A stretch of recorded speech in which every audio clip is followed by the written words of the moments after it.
तो welcome class, welcome to the new lecture जिसका नाम है multiple myeloma. Multiple myeloma start करते हैं हम। अभी इससे पहले हमने ल्यूकीमिया पढ़ लिया, लिम्फोमा पढ़ लिया और अगला टॉपिक है अपना मल्टीपल माइलोमा। ठीक है, तो ल्यूकीमिया के अंदर हमने ब्लड सेल का प्रोडक्शन पढ़ा था भाई, प्लूरीपोटेंट स्टेम सेल से कैसे ब्लड सेल प्रोड्यूस होते हैं। वहाँ के अंदर हमने पढ़ा था लिम्फोसाइट सेल्स के बारे में कि जो स्मॉल लिम्फोसाइट सेल्स होते हैं ना, जो स्मॉल लिम्फोसाइट सेल होते हैं उनसे दो सेल्स बनते हैं। मैंने आपको बताया था कौन से सेल्स बनते हैं स्मॉल से। एक बनता है बी लिम्फोसाइट, एक बनता है टी लिम्फोसाइट। ये आपको मैंने कराया था। ठीक है, जो बी लिम्फोसाइट सेल है ये एक सेल प्रोड्यूस करते हैं जिनका नाम होता है प्लाज्मा सेल्स। ठीक है, इन सेल्स का काम क्या होता है, ये इम्यूनोग्लोबुलिन्स और एंटीबॉडीज प्रोड्यूस करते हैं बॉडी के अंदर। तो अगर if there is proliferation of abnormal proliferation of plasma cell in bones, then this condition will be known as multiple myeloma। भाई मल्टीपल माइलोमा क्या है, प्लाज्मा सेल्स का अबनॉर्मल प्रोलिफरेशन हो जाना बोन के अंदर, वो होता है मल्टीपल माइलोमा। बस ये है मल्टीपल माइलोमा। ठीक है, तो लिख लेते हैं इसकी डेफिनेशन को। It is abnormal proliferation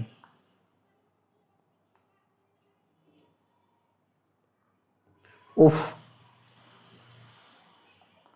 plasma cells in bone marrow। ठीक है, तो ये क्या है, मल्टीपल माइलोमा अबनॉर्मल प्रोलिफरेशन है प्लाज्मा सेल्स का। ठीक है, तो अब बात करते हैं इसकी पैथोफिजियोलॉजी की। ठीक है, now we talk about the pathophysiology.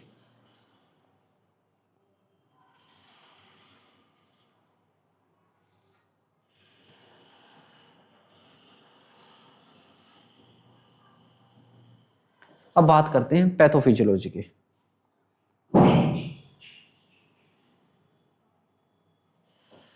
ठीक है, पैथोफिजियोलॉजी भाई कैसे मल्टीपल माइलोमा स्प्रेड होता है, क्या सिम्टम्स आते हैं, क्या कुछ होता है। तो देखो, किसी भी ईटियोलॉजिकल फैक्टर की वजह से, due to any etiological factors,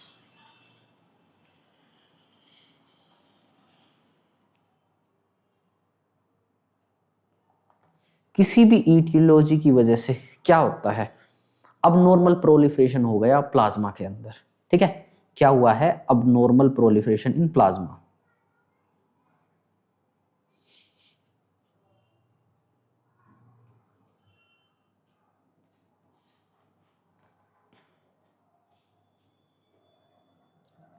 plasma cells के अंदर अबनॉर्मल प्रोलिफरेशन हो गया। अब बात करते हैं इसकी वजह से क्या क्या चीजें देखने को मिलती है प्रोलिफरेशन की वजह से। देखो, सबसे पहले मैं बात करता हूं बोन्स की। ठीक है, तो एक तरफ बोन्स है। ठीक है, तो बोन्स के अंदर क्या होएगा, प्लाज्मा सेल का अबनॉर्मल प्रोलिफरेशन होएगा। वहां पे क्या होएगा, बहुत ज्यादा लार्ज अमाउंट में abnormal immature plasma cell produce होना शुरू हो जाएंगे।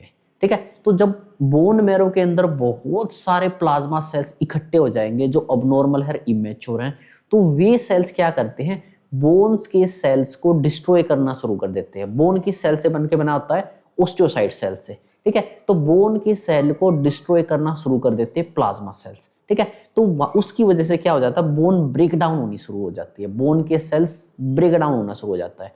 और बोन किससे मिलके बनी होती है भाई, कैल्शियम से मिलके बनी होती है। तो उससे क्या हो जाता है, अपनी बोन्स के अंदर से कैल्शियम टूट के ब्लड के अंदर बाहर आने लग जाता है। ठीक है, तो जब वो कैल्शियम ब्लड के अंदर आएगा तो पूरे ब्लड के अंदर एक्स्ट्रा लार्ज अमाउंट के अंदर कैल्शियम आ जाएगा एक साथ। ठीक है, तो उस कंडीशन को हम बोल लेंगे हाइपर कैल्सीमिया।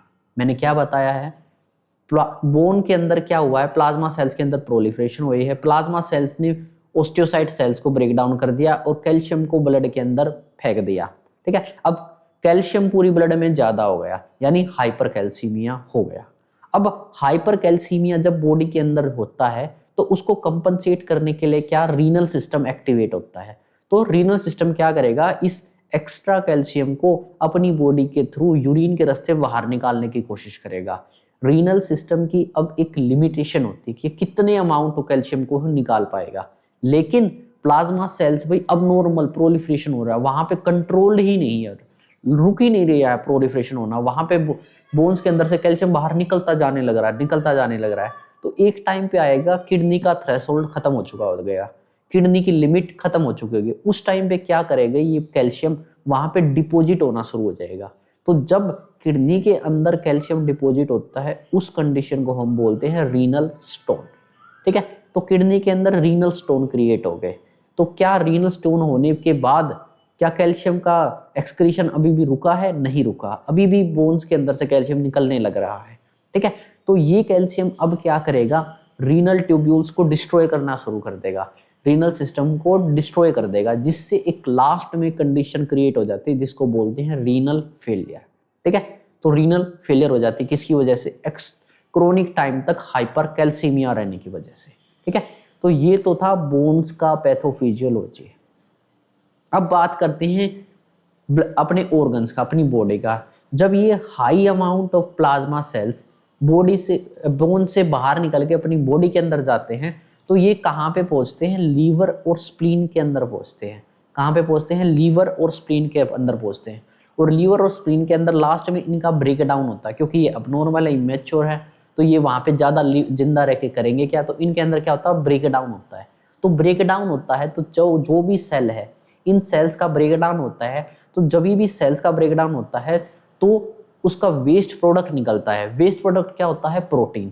ठीक है, और प्रोटीन का वेस्ट प्रोडक्ट क्या होता है? वैसे सेल किससे मिलके बना होते हैं? प्रोटीन से। और प्रोटीन का जब ब्रेकडाउन होएगा तो फाइनल वेस्ट प्रोडक्ट क्या बनेगा? Uric acid. ठीक है, तो पहले तो पूरी बॉडी के अंदर प्रोटीन का अमाउंट बढ़ जाएगा जो प्लाज्मा सेल के ब्रेकडाउन करने से बने थे। फिर ये प्रोटीन ब्रेकडाउन होएगा तो जो फाइनल वेस्ट प्रोडक्ट बनेगा वो होता है यूरिक एसिड।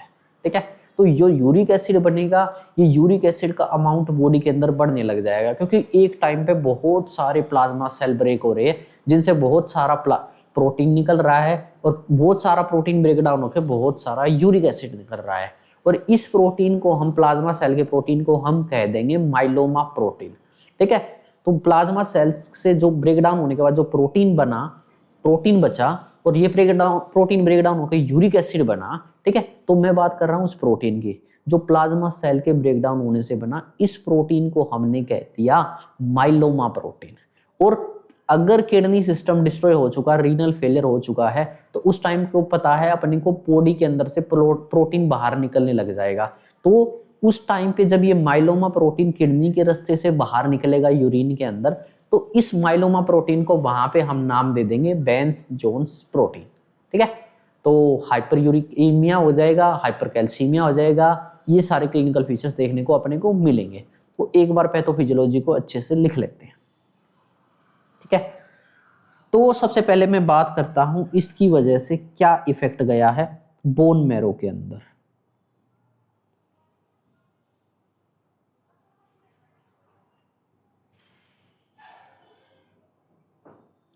ठीक है, बोन मैरो के अंदर, बोन मैरो के अंदर क्या हुआ है? यहाँ पे बोन मैरो के अंदर हो गया कंजेशन, बहुत सारे लार्ज अमाउंट के अंदर प्लाज्मा सेल इकट्ठे हो गए जो अब नॉर्मल है, इमेच्योर है। कंजेशन होने से इन्होंने क्या किया? बोन को सेल्स को डिस्ट्रॉय करना शुरू कर दिया, ओस्टियोसाइट सेल को डिस्ट्रॉय करना शुरू कर दिया, जिससे बोन के अंदर का कैल्शियम ब्रेकडाउन होकर बाहर निकलने लग गया। ठीक है, तो क्या हुआ है?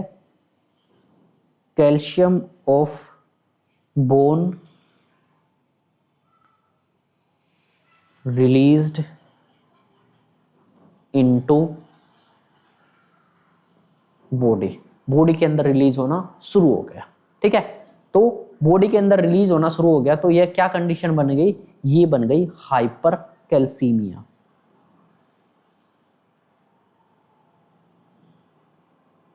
ठीक है, ये बन गई हाइपर कैल्सीमिया। ठीक है, हाइपर कैल्सीमिया, तो ये हाइपर कैल्सीमिया की वजह से अपने रीनल सिस्टम एक्टिवेट हुआ।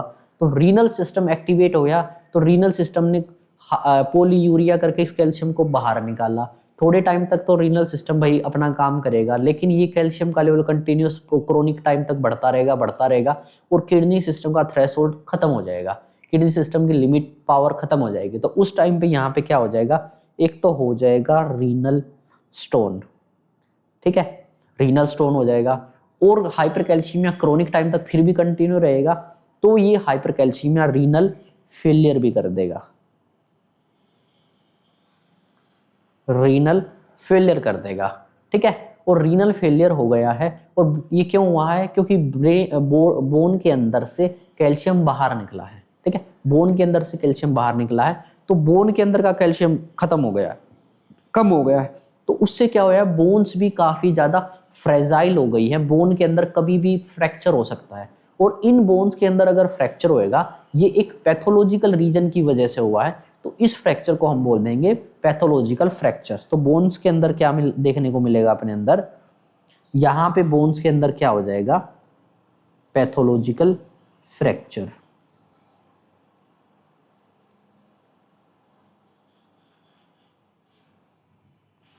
ठीक है, यहां पे क्या हो जाएगा, पैथोलॉजिकल फ्रैक्चर, ठीक है, यहां पे हो जाएगा पैथोलॉजिकल फैक्टर, किडनी के अंदर होगा रीनल स्टोन और रीनल फेलियर लास्ट में। अब मैं बात करता हूं, जब ये हाई अमाउंट का प्लाज्मा डिस्ट्रॉय होने के लिए जाएगा लीवर और स्प्लीन के पास, ये पहुंचा है लीवर और स्प्लीन के पास, जो ये अबनॉर्मल प्रोलिफरेशन हुई है प्लाज्मा सेल्स की, तो ये लार्ज अमाउंट के अंदर प्लाज्मा सेल जाएंगे लीवर और स्प्लीन के अंदर, और लीवर और स्प्लीन के अंदर जब जाएंगे तो वहां पे क्या होंगे, ये प्लाज्मा सेल का ब्रेक डाउन होएगा, क्या होएगा, प्लाज्मा सेल ब्रेक डाउन हुए, ठीक है। तो प्लाज्मा सेल जब ब्रेक डाउन होते हैं, कोई भी सेल किससे मिलके बना होता, प्रोटीन से मिलके बना होता, तो प्लाज्मा सेल्स भी किससे बने होंगे, प्रोटीन से बने होंगे, तो उसकी वजह से इनके अंदर का प्रोटीन निकलेगा, ठीक है, प्लाज्मा लिख लेते हैं, प्लाज्मा सेल कंटेन प्रोटीन, ठीक है। उस प्रोटीन को हमने क्या नाम दे दिया है जी, यहां पे इस प्रोटीन को हमने नाम दे दिया है माइलोमा प्रोटीन,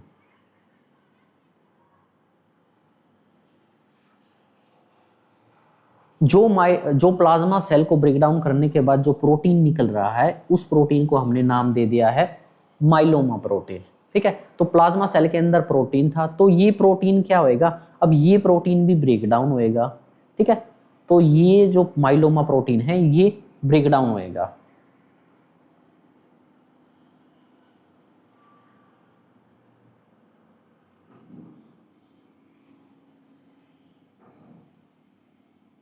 ब्रेकडाउन होता है तो प्रोटीन का फाइनल वेस्ट प्रोडक्ट क्या बनता है, यूरिक एसिड,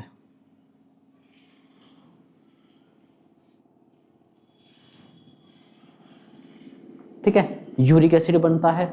और अगर बॉडी के अंदर बहुत ज्यादा प्लाज्मा प्रोटीन निकलता रहे, बहुत ज्यादा प्लाज्मा सेल्स बनेंगे, और बहुत ज्यादा प्लाज्मा सेल बनेंगे तो उनका ब्रेकडाउन भी ज्यादा होगा, ब्रेकडाउन ज्यादा होगा तो प्रोटीन भी ज्यादा होगा, प्रोटीन ज्यादा होगा तो प्रोटीन का ब्रेकडाउन भी ज्यादा होगा, और प्रोटीन का ब्रेकडाउन ज्यादा होगा तो यूरिक एसिड भी ज्यादा अमाउंट में बनेगा, और यूरिक एसिड ज्यादा ब्रेकडाउन ज्यादा अमाउंट के अंदर बनेगा, तो इस यूरिक एसिड का लेवल ज्यादा हो जाएगा, और इस कंडीशन को बोलते हैं हाइपर यूरिसीमिया, हाइपर यूरिसीमिया, ठीक है, इसको बोल देंगे हम हाइपर यूरिसीमिया, ठीक है। ये चीज, ये है pathophysiology of, this is the pathophysiology of multiple myeloma, ठीक है, ओके। अब बात करते हैं हम ईटियोलॉजी की, now we talk about aetiology.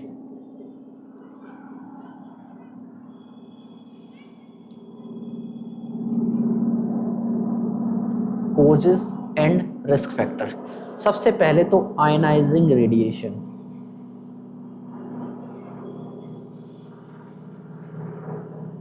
भाई रेडिएशन के एक्सपोजर की वजह से, genetics,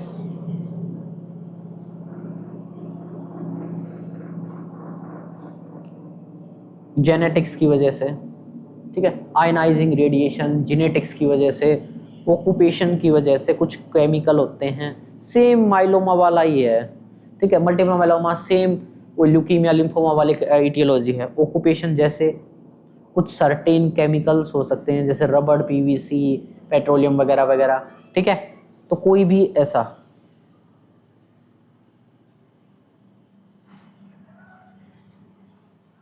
okay.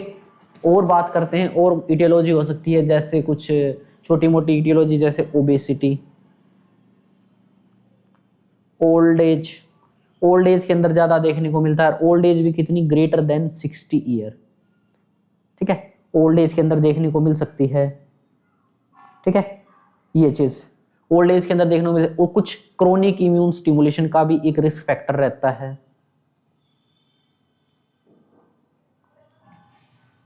Chronic immune stimulation.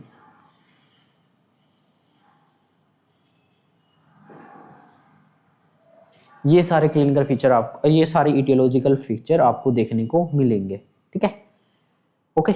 तो ये थे छोटे मोटे इटियोलॉजिकल फैक्टर्स। अब बात करते हैं क्लिनिकल फीचर्स, जो है important, etiology is not important there, ठीक है। अब बात करते हैं हम क्लिनिकल फीचर्स के।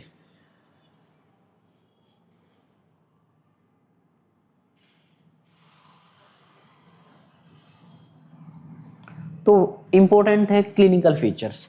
तो मल्टीपल माइलोमा में एक क्राइटेरिया होता है जो कैंसर के नाम से लिंक करता है। कैंसर का नाम एक लैटिन वर्ड से डिराइव हुआ था जिसका नाम था क्रैब।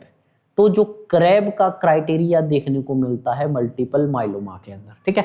तो हम लिखें क्लिनिकल फीचर्स के अंदर सबसे पहले यहां पे देखने को मिलता है अपने को क्रैब क्राइटेरिया, ठीक है। कौन सा क्राइटेरिया है?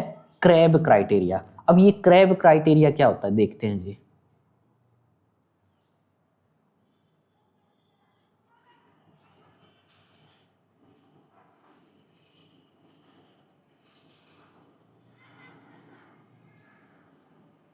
देखो, सी का मतलब कैल्शियम। कैल्शियम का लेवल मल्टीपल माइलोमा में इंक्रीज होता है, यानी हाइपर कैल्सीमिया देखने को मिलता है अपने को मल्टीपल माइलोमा के अंदर, ठीक है। उसके बाद आर, आर का मतलब रीनल इनसफिशियंसी।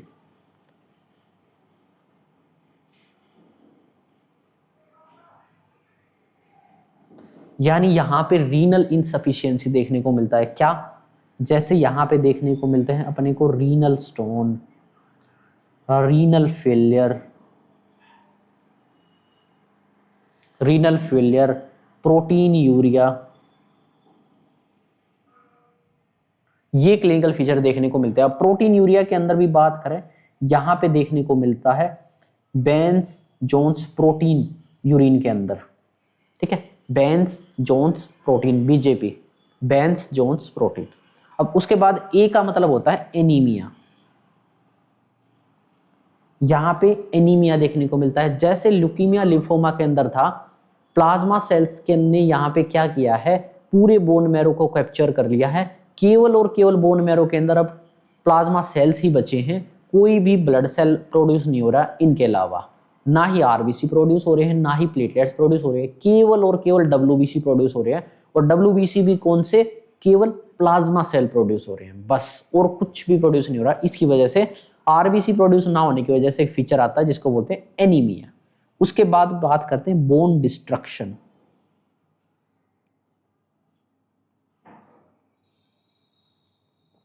ठीक है, बोन डिस्ट्रक्शन देखने को मिलता है आपको। क्यों? क्योंकि बोन्स के अंदर का कैल्शियम बाहर निकल गया, जिसकी वजह से पेशेंट के अंदर देखने को मिलता है पैथोलॉजिकल फ्रैक्चर।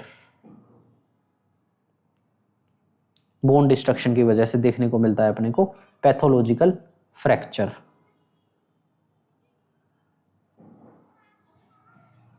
ओके, तो ये है क्रैब फीचर, इसको हाईलाइट कीजिए, क्रैब क्राइटेरिया, ठीक है। Hypercalcaemia, renal stone, renal failure, protein urea, कौन सा? बेंस जोन्स प्रोटीन, पैथोलॉजिकल फ्रैक्चर, ये देखने को मिलता है आपको मल्टीपल माइलोमा के अंदर, ठीक है। अब बात करते हैं भाई, यहाँ पे प्लाज्मा सेल्स का बहुत ज़्यादा एबंडेंट अमाउंट के अंदर हो गए हैं, लेकिन ये प्लाज्मा सेल कैसे हैं? इमेच्योर है, अबनॉर्मल है, तो इनका कोई काम के नहीं है ये। तो वही प्लाज्मा सेल्स का काम क्या था? इम्यूनोग्लोबुलिन और एंटीबॉडी प्रोड्यूस करना, ठीक है। तो प्लाज्मा सेल्स की कमी हो गई है, एक मैच्योर प्लाज्मा सेल्स की कमी होगी, जिससे पेशेंट के अंदर भाई इन्फेक्शन देखने को मिल सकता है अपने को इन्फेक्शन देखने को मिलेगा पेशेंट के अंदर। ठीक है, इन्फेक्शन के साथ पेशेंट को फीवर भी देखने को मिल सकता है। ठीक है, फीवर देखने को मिल सकता है पेशेंट को। पेशेंट के अंदर बोन से कैल्शियम कम हो गया, जिससे क्या होएगा, बोन का पेन देखने को मिल सकता है पेशेंट के अंदर। ठीक है, पेशेंट के अंदर बोन का पेन। ठीक है, पेशेंट के अंदर थ्रोम्बोसाइटोपिनिया देखने को मिल सकता है, क्योंकि पेशेंट के अंदर कौन सी कंडीशन जनरेट हुई है, पैनसाइटोपिनिया।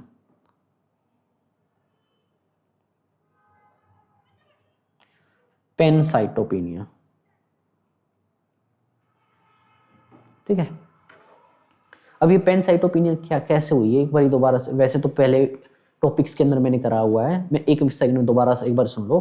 क्या हुआ है, प्लाज्मा सेल्स का भाई प्रोलिफरेशन हो गया है, जिससे पूरी बोन मैरो के अंदर केवल और केवल प्लाज्मा सेल्स बन रहे हैं, ना ही आरबीसी बन रही, ना ही प्लेटलेट्स बन रही। ठीक है, तो आरबीसी और प्लेटलेट्स बनने का स्पेस ही नहीं बचा, जिसकी वजह से आरबीसी की कमी होगी और प्लेटलेट्स की कमी होगी। अब बात करते हैं प्लाज्मा सेल, ये बहुत ज्यादा अमाउंट में बन रहे हैं, और इस ज्यादा अमाउंट में बनने के चक्कर में क्या हुआ है, ये प्रॉपरली मैच्योर नहीं हो पाए। मैच्योर नहीं है तो इनका कोई काम नहीं है बॉडी के अंदर। ठीक है, तो प्लाज्मा सेल्स की भी बॉडी के अंदर शॉर्टेज है, यानी डब्ल्यूबीसी की भी शॉर्टेज है। तो डब्ल्यूबीसी की भी शॉर्टेज होगी, आरबीसी की भी, प्लेटलेट्स की भी, जिससे उस कंडीशन को बोलते हैं पैनसाइटोपिनिया। तो ये सारे क्लिनिकल फीचर्स अपने को देखने को मिलेंगे किसके अंदर, मल्टीपल माइलोमा के अंदर। ठीक है, तो ये क्लिनिकल फीचर अपने को देखने को मिलेंगे। अब बात करते हैं हम डायग्नोसिस की। डायग्नोसिस भी इंपॉर्टेंट है।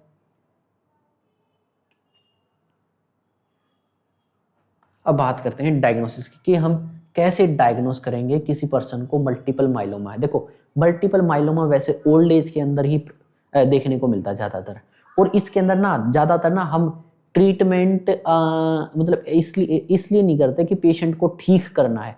ट्रीटमेंट का अपना गोल होता है कि बस पेशेंट को ना, पेशेंट की लाइफ एक्सपेक्टेंसी बढ़ जाए, पेशेंट का सिम्टोमेटिक ट्रीटमेंट हो, फ्रैक्चर वगैरह ना हो, ये सारी चीज़ें। इसको कभी भी इरेडिकेट करने के लिए ट्रीटमेंट नहीं दिया जाता मल्टीपल माइलोमा को ज़्यादातर। अगर वही है, अगर यंग एज के अंदर डायग्नोस हुआ है तो हम भाई ऐसा कर सकते हैं, लेकिन ओल्ड एज के अंदर अपना गोल यही रहता है कि बस पेशेंट को सिम्टोमेटिक ट्रीटमेंट देना है। ठीक है, तो डायग्नोसिस की बात करें तो सबसे पहले हम पेशेंट की लेते हैं हिस्ट्री और फिजिकल एग्जामिनेशन। फिजिकल एग्जामिनेशन के अंदर देख, और अंदर पेशेंट की सारी हिस्ट्री ले लेंगे भाई, आपके कोई टेरोलॉजिकल फैक्टर तो नहीं है, फैमिली हिस्ट्री तो नहीं है। फिजिकल एग्जामिनेशन के अंदर चेक करेंगे, कोई बोन का फ्रैक्चर वगैरह तो आपका नहीं हुआ है, आपको पोलीयूरिया तो नहीं है, रीनल स्टोन तो नहीं है, ये सारी चीज़ें। फिजिकल एग्जामिनेशन के बाद यूएसजी करेंगे पेशेंट का, जिसके अंदर हम रीनल सिस्टम के अंदर चेक करेंगे कोई पेशेंट के अंदर रीनल स्टोन तो नहीं है। फिर उसके बाद रीनल सिस्टम को चेक करने के लिए रीनल फंक्शन टेस्ट करेंगे हम। ठीक है, रीनल फंक्शन टेस्ट के अंदर भाई अपने को क्या चेक करते हैं, क्रिएटिनिन चेक करते हैं, यूरिया चेक करते हैं, ये सारे लेवल चेक करेंगे। और रीनल फेलियर होगा तो इन सभी का लेवल हाई मिलेगा अपने को। ठीक है, और उसके बाद फिर हम क्या करेंगे, फिर हम सीबीसी करेंगे, कंप्लीट ब्लड काउंट। वहां पे अपने को क्या देखने को मिलेगा, पैनसाइटोपिनिया। ठीक है, अपने को क्या देखने को मिलेगा, पैनसाइटोपिनिया। फिर हम अदर ब्लड एग्जामिनेशन करेंगे, जैसे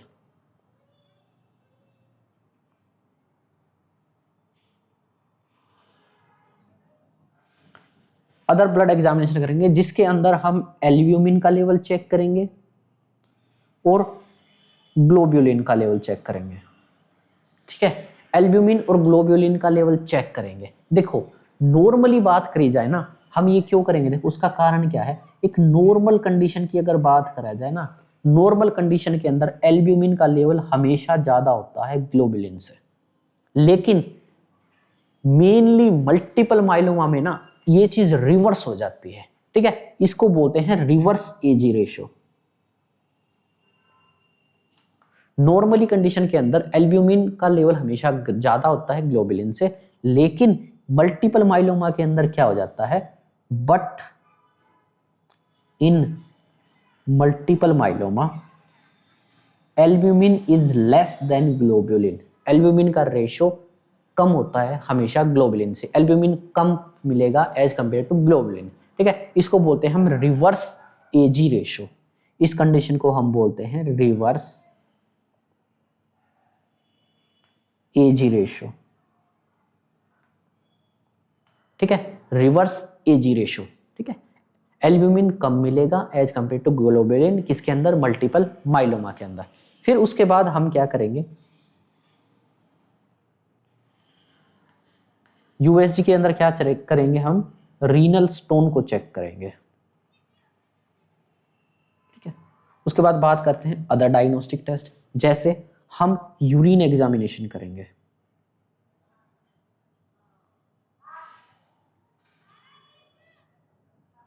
यूरिन एग्जामिनेशन के अंदर हम क्या चेक करेंगे, जो रीनल फेलियर हुआ है उसकी वजह से जो माइलोमा प्रोटीन है वो किडनी से बाहर निकलेगा, और किडनी से जब माइलोमा प्रोटीन बाहर निकलेगा तो हम उस प्रोटीन को कहते हैं बेंस जोन्स प्रोटीन। तो हम यूरिन एग्जामिनेशन के अंदर क्या चेक करेंगे, हम चेक करेंगे बेंस जोन्स प्रोटीन प्रेजेंट है या नहीं है। बेंस जोन्स प्रोटीन को एग्जामिन करेंगे। ठीक है, बेंस जोन प्रोटीन प्रेजेंट है या अब्सेंट है, ये चेक करेंगे हम यूरिन एग्जामिनेशन के अंदर। ठीक है, यूरिन एग्जामिनेशन के अंदर ये चीज करेंगे। उसके बाद हम करेंगे पेशेंट का एक्सरे। ठीक है, एक्सरे के अंदर हम पेशेंट की दो चीज देखते हैं, एक तो देखते हैं हम लाइटिक लीजन्स, ठीक है, और एक चीज हम चेक करते हैं पेशेंट के अंदर लाइटिक लीजन के साथ रेन ड्रॉप स्कल।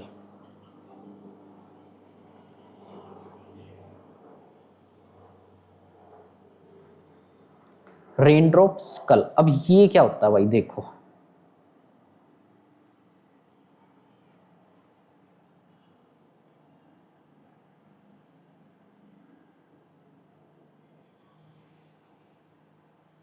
ये देखिए, ये एक्सरे,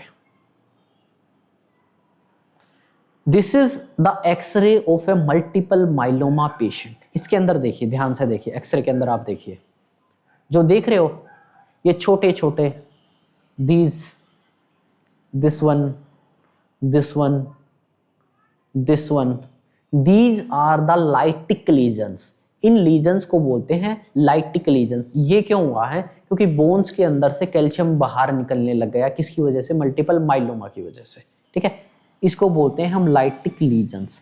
ये सभी हैं लाइटिक लीजन, और देखने में इसको ग्रोसली ऐसा लगता है कि जो स्कल है, स्कल के अंदर बारिश हुई हुई है, ऐसे लग रहा है कि ऐसे बारिश की ड्रॉप गिरी हुई है, तो इसलिए इसको बोलते हैं रेन ड्रॉप स्कल। कि स्कल के अंदर ऐसे छोटे छोटे बहुत सारे धब्बे दिखेंगे, लीजन्स दिखेंगे, तो देखने में ऐसा लगेगा कि लीजन्स नहीं है, ये रेन ड्रॉप हो रही है। ठीक है, तो this is rain drop skull. Okay, उसके बाद फिर हम चेक करेंगे बोन मैरो बायोप्सी। फिर हम करेंगे बोन मैरो बायोप्सी।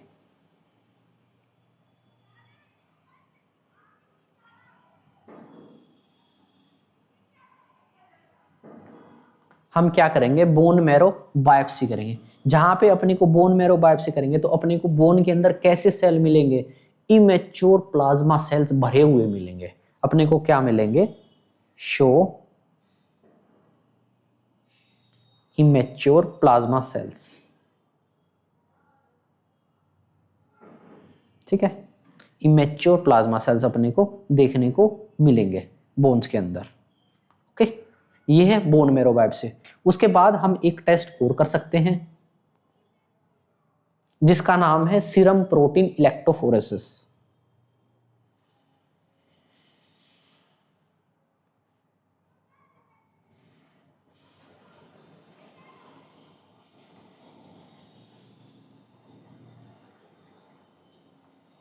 इलेक्ट्रोफोरेसिस, ठीक है, सीरम प्रोटीन इलेक्ट्रोफोरेसिस के अंदर हम सीरम माइलोमा प्रोटीन को चेक करते हैं।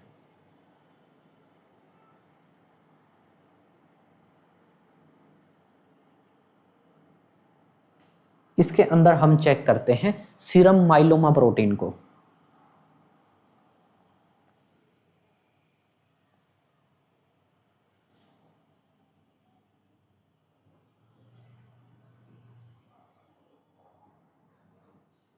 ठीक है, यहां पे हम चेक करेंगे सीरम माइलोमा प्रोटीन को। ठीक है, बोन मैरो बायोप्सी भाई कंफर्म टेस्ट है, आप सभी को पता ही है। ठीक है। तो ये सारे डायग्नोस्टिक टेस्ट हम कर लेंगे, ठीक है। ये चीज हम वैसे यूरिन एग्जामिनेशन के अंदर अगर बेंस जोन्स प्रोटीन प्रेजेंट है तो ये इंडिकेट करता है कि भाई रीनल फेलियर हो चुका है, रीनल सिस्टम अब प्रोटीन को होल्ड नहीं कर पाया, प्रोटीन किडनी से बाहर निकलने लग चुके हैं, ठीक है। अब इसके अंदर हाईलाइट करते हैं जो जो इंपॉर्टेंट चीजें हैं। आरएफटी के अंदर क्या मिलेगा, इंक्रीज यूरिया, इंक्रीज क्रिएटिनिन, ठीक है। पेनसाइटोपिनिया देखने को मिलेगा अपने को।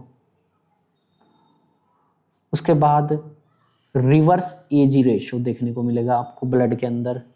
यूरिन के अंदर बेंस जोन्स प्रोटीन देखने को मिलेगा आपको। एक्सरे के अंदर लाइटिक लीजन्स देखने को मिलेंगे अपने को। Bone marrow biopsy confirmatory test है, ठीक है। बस ये थे आपके इंपॉर्टेंट डायग्नोस्टिक टेस्ट, ठीक है। तो डायग्नोस्टिक टेस्ट एक बार ध्यान से देख लो, इस एक्सरे को एक बार ध्यान से देखो। एक्सरे के अंदर आपको दिख रहा है क्या, छोटे छोटे ड्रॉप्स देखने को मिल रहे हैं, ठीक है। इन ड्रॉप्स को बोलते हैं हम लाइटिक लीजन्स, और देखने में ग्रोसली ये ऐसा लग रहा है कि स्कल के ऊपर बारिश हुई है, तो ठीक है, इसको बोलते हैं हम रेन ड्रॉप स्कल, ठीक है। तो ये सारे डायग्नोस्टिक टेस्ट। अब हम बात करते हैं मैनेजमेंट के।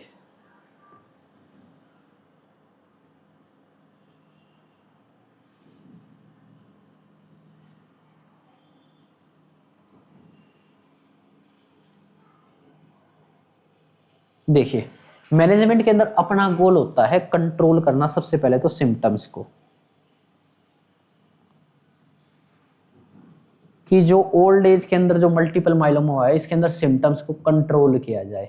सेकंड, अपना जो गोल होता है डिक्रीज, हम कम करें, पेशेंट के अंदर कम हो कॉम्प्लिकेशंस, ठीक है, कॉम्प्लिकेशन कम से कम हो, ये अपना होता है गोल, ठीक है। कॉम्प्लिकेशंस कम हो और सिम्टम्स कंट्रोल में रहे, ठीक है। अब बात करते हैं क्या मैनेजमेंट करते हैं हम जैसे पेशेंट आपके पास आएगा, हम कीमो स्टार्ट कर देंगे पेशेंट के अंदर, कीमोथेरेपी, ठीक है। कीमोथेरेपी के अंदर बोर्टिजोमिब एक मोस्ट कॉमनली यूज्ड ड्रग होती है, बोर्टेजोमिब एक मोस्ट कॉमनली ड्रग होती है, जब फर्स्ट ड्रग होती है जो मल्टीपल माइलोमा के अंदर यूज होती है, बोर्टेजोमिब,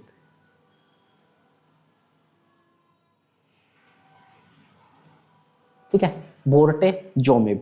उसके बाद हम सिम्टोमेटिक मैनेजमेंट करेंगे जिसके अंदर भाई कैल्शियम को कम करना है अपने को। कैल्शियम को कम करने के लिए हम कौन सी ड्रग दे सकते हैं, जैसे बाइफोस्फोनेट दे सकते हैं।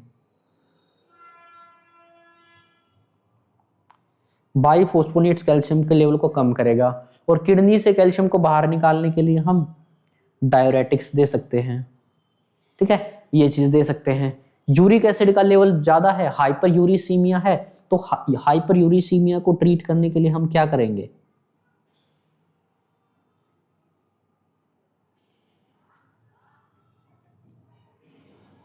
हाइपर यूरिसीमिया को कम करने के लिए हम कौन सी ड्रग देते हैं, हम देते हैं एलोप्यूरिनोल।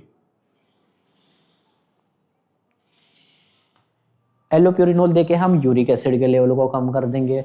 और हम क्या कर सकते हैं भाई, पेशेंट को इन्फेक्शन ना हो, प्रोफाइलेक्टिक एंटीबायोटिक स्टार्ट कर सकते हैं, ठीक है। पेशेंट को पेनसाइटोपिनिया है, आरबीसी की कमी है, प्लेटलेट्स की कमी है, तो हम भाई ब्लड ट्रांसफ्यूज कर सकते हैं, हम ब्लड ट्रांसफ्यूजन कर सकते हैं। प्लेटलेट्स की कमी है तो हम प्लेटलेट्स के अंदर क्या एसडीपी आरडीपी डाल सकते हैं, एसडीपी दे सकते हैं, आरडीपी दे सकते हैं।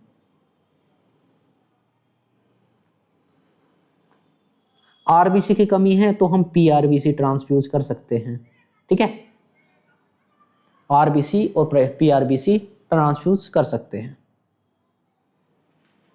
ओके। ये सारी चीजें हम ट्रांसफ्यूज कर सकते हैं पेशेंट के अंदर। और मैनेजमेंट पे जाना सर्जिकली तो हम बोन मैरो ट्रांसप्लांट कर सकते हैं या peripheral blood stem cell transplant हम कर सकते हैं, ठीक है। ये चीजें हम कर लेंगे। उसके बाद बात करते हैं नर्सिंग मैनेजमेंट की।